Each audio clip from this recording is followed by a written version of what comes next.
Hi everyone. I don't often comment on the YouTube cartoon character known as G-Man, except recently when he had his fake deconversion. But I do watch some of the interactions between he and other people. I don't subscribe to his channel, but I see what's going on, and I noticed that he just challenged Alex Botten to a debate on biblical slavery. And this is kind of fun to watch, really. Now, Alex Botten does not need my help in any way, and I think he handled himself in exactly the right way because the issue is very, very straightforward. And I'll just read a comment that I posted on his video. Yes, the slavery issue is a poor debate topic for any theist. It's extremely straightforward. We recognize today that the ownership of another human being as property is immoral. The Bible clearly demonstrates that God condones the ownership of human beings, including the unborn, and is thus, at the very least, immoral, and at most, internally contradictory and likely non-existent.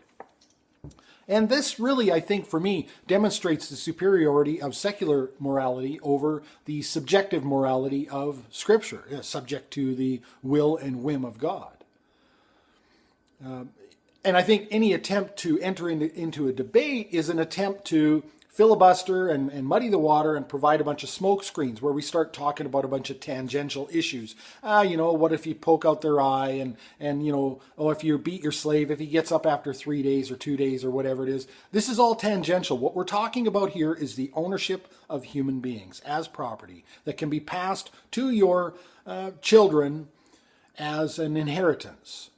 We recognize that this is immoral. So you're either going to have to, I think, make the case that somehow ownership of other human beings is moral, or you're going to have to make some sort of an argument for God changing his mind. But either way, I think the issue is very, very straightforward, and I think Alex Botten handled himself well. Now, another thing I noticed was a comment by G-Man on Alex Botten's response video. No respect for cowards. Now, I wouldn't make a video about this if it was just G-Man doing it, but I see it actually quite often all over YouTube. Person A will challenge person B to a debate. If person B declines for whatever reason, suddenly person A is running around saying that they didn't have what it takes, that they were a coward, etc., etc.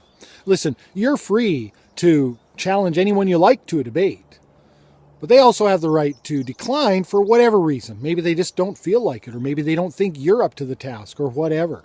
But it's very childish, and I think quite transparent, to then immediately say that they are a coward.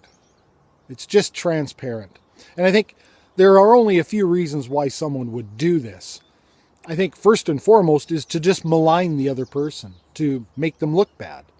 I mean, is that what we're going to hear now? Is the G-Man going to run around all over the place declaring that Alex Botten wouldn't debate him with the attendant insinuation that it's because of cowardice?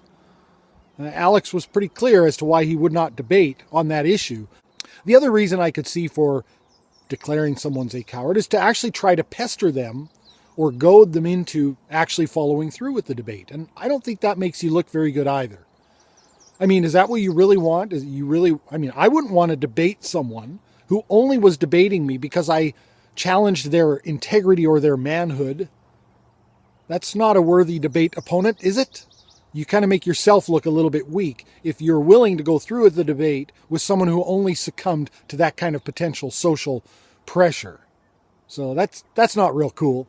And the only other reason I can think of to call someone a coward like that, without providing a case for why, for sure, is to somehow wrench a victory out of a non-event.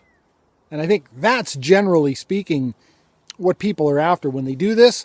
It may even be a combination of all three, but either way, I think it's time to grow up. If you challenge someone to a debate and they decline, just move on. To push it any further just makes you look bad. I mean, really, there's 7 billion people on this planet. Does that one guy really make that much difference? Thanks for watching.